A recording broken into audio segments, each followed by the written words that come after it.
وهذا مرتبط بحقيقة خفية أخرى، فعندما يواجه شخص بغض النظر عن معتقده مشكلة لا يستطيع أحد غيره حلها مثل الطبيب، فإن هذا الشخص يلجأ غالبا إلى الله، ولا يدع الشخص آلهة متعددة بل إلها واحدا فقط، أي الله تعالى، كما أنه يعرف في أعماقه أنه موجود وهو الوحيد الذي له السيطرة على كل شيء. هذه الحقيقة راسخة في كل شخص، وهي دليل آخر على وحدانية الله تعالى. ولذلك يجب على جميع الناس أن يتأملوا الآية الرئيسية التي تشير إلى الإجابة الإلهية لجميع الداعين والحقيقة الخفية التي تمت مناقشتها حتى يعرفوا صدق الإسلام. سورة البقرة الآية 186. وإذا سألك عبادي عني فإني قريب أجيب دعوة الداعي إذا دعين. إن هذه الآية تشير أيضا إلى حقيقة بالغة الأهمية كثيرا ما يسيء المسلمون فهمها. ومن المؤسف أن إيمان بعض المسلمين بالله تعالى يشبه إيمان الملوك الدنيويين، فالملك الدنيوي لا يستطيع أن يدير شؤون مملكته بنفسه، ولذلك فإنه يعين معاونين مثل الولاة لمساعدته في إدارة مملكته. ونتيجة لهذا الاعتقاد يكرس العديد من المسلمين الوقت والطاقة والثروة للعثور على أشخاص روحانيين من المفترض أنهم مرتبطون بالله تعالى بطريقة خاصة، تماما كما يرتبط الوالي بالملك بطريقة خاصة. وهدفهم هو إرضاء الشخص الروحاني حتى يتمكنوا من التوسط نيابة عنه لدى الله تعالى، تماما كما يمكن للوالي أن يتوسط لدى الملك نيابة عن شخص يرضي الوالي بالهدايا ومظاهر الاحترام والحب غير الطبيعية. يعمل هؤلاء الأشخاص الروحانيون كحراس بوابة بين عامة الناس وبين الله تعالى، وهو ما يتناقض تماما مع تعاليم الإسلام. في الواقع فإن الآية الرئيسية التي نناقشها تزيل أعظم المخلوقات وأقربها إلى الله تعالى في العالمين، ألا وهو النبي الكريم محمد صلى الله عليه وسلم، من الصلة بين الشخص والله تعالى، حيث يجيب الله تعالى على السؤال مباشرة بدلا من الإجابة من خلال النبي الكريم محمد صلى الله عليه وسلم. على الرغم من أن النبي الكريم محمد صلى الله عليه وسلم لم يتصرف كبواب، بل علم الناس وأظهر لهم الطريق الصحيح لطاعة الله تعالى، وقد فرض الله تعالى اتباع خطواته. ومع ذلك، من أجل الإشارة إلى الحقيقة المهمة المتمثلة في أن الشخص لا يحتاج إلى إرضاء البوابين من أجل الوصول إلى الله تعالى، أجاب الله تعالى على السؤال في الآية 186 مباشرة.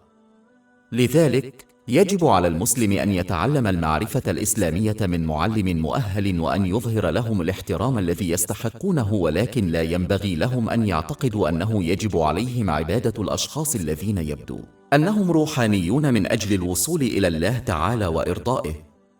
ويؤيد ذلك الآية الرئيسية التي تنص على أن الله تعالى يستجيب لمن يدعوه، ولم تنص على أنه يستجيب فقط لدعاء الأشخاص الذين يبدون روحانيين. سورة البقرة الآية 186. إني قريب أجيب دعوة الداعي إذا دعان. ثم يذكر الله تعالى حقيقة منطقية مفادها أن من أراد من الله تعالى أن يستجيب لحاجاته فلا بد أن يستجيب أولا بتحقيق إيمانه به، وهذا يعني استعمال النعم التي وهبها الله للإنسان فيما يرضيه، كما بينته تعاليم الإسلام. سورة البقرة الآية 186. إني قريب أجيب دعوة الداعي إذا دعين فليستجيبوا لي. وقد أشار الجزء التالي من الآية 186 إلى تحقيق الإيمان عمليا. سورة البقرة الآية 186. إني قريب أجيب دعوة الداعي إذا دعين فليستجيبوا لي وليؤمنوا بي. إن الأعمال الصالحة هي الدليل والسند الذي يحتاجه الإنسان ليحصل على راحة البال في الدنيا والآخرة. فكما أن النبات لا يزهر ليثمر إلا عندما يحصل على الغذاء مثل ضوء الشمس، فإن إيمان الإنسان لا يزهر ليقوده إلى راحة البال إلا عندما يحقق إيمانه بالأعمال الصالحة.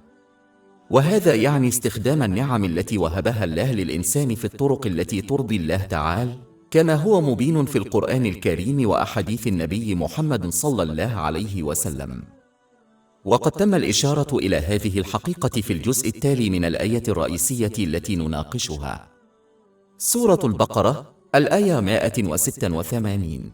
إني قريب أجيب دعوة الداعي إذا دعين فليستجيبوا لي وليؤمنوا بي لعلهم يرشدون. إن طاعة الله تعالى عمليا تهدي العبد في كل أحواله، سواء كانت أحوالا يسرا أو أحوالا صعبة، فيتغلب عليها بنجاح وينال راحة البال والأجر الذي لا يحصى. سورة النحل الآية 97. من عمل صالح من ذكر أو أنثى وهو مؤمن فلنحيينه حياة طيبة ولنجزينهم أجرهم بأحسن ما كانوا يعملون. في حين أن من لم يستجب لله تعالى بطاعته العملية قد يستجيب لدعائه، ولكنه لن يحصل على التوجيه الصحيح الذي يحتاجه للتغلب على كل موقف يواجهه بنجاح، مما سيمنعه بدوره من الحصول على راحة البال والنجاح في العالمين، حتى لو عاش لحظات من المرح والترفيه، فالله تعالى وحده هو المتحكم في شؤونهم وقلوبهم الروحية دار راحة البال والنجاح، ولذلك يختار من يحصل على راحة البال ومن لا يحصل عليها. سورة التوبة الآية 82. فليضحكوا قليلا وليبكوا كثيرا جزاء بما كانوا يكسبون. سورة طه الآيات من 124 إلى 126. ومن أعرض عن ذكري فإن له معيشة ضنكا ونحشره يوم القيامة أعمى قال رب لم حشرتني أعمى وقد كنت بصيرا قال كذلك أتتك آياتنا فنسيتها وكذلك اليوم تنسى. لذلك من المهم أن نفهم أن الدعاء لا يكون نافعا إلا إذا كان الدعاء طاعة، فكل دعاء في القرآن الكريم والسنة الثابتة عن النبي محمد صلى الله عليه وسلم مصحوب بطاعة الله تعالى، لأن الدعاء لله تعالى مع عدم طاعته بالأعمال لا يكون مثمرا، وقد وضح ذلك في الآية الرئيسية التي نحن بصدد مناقشتها. سورة البقرة الآية 186. إني قريب أجيب دعوة الداعي إذا دعين فليستجيبوا لي وليؤمنوا بي لعلهم يرشدون.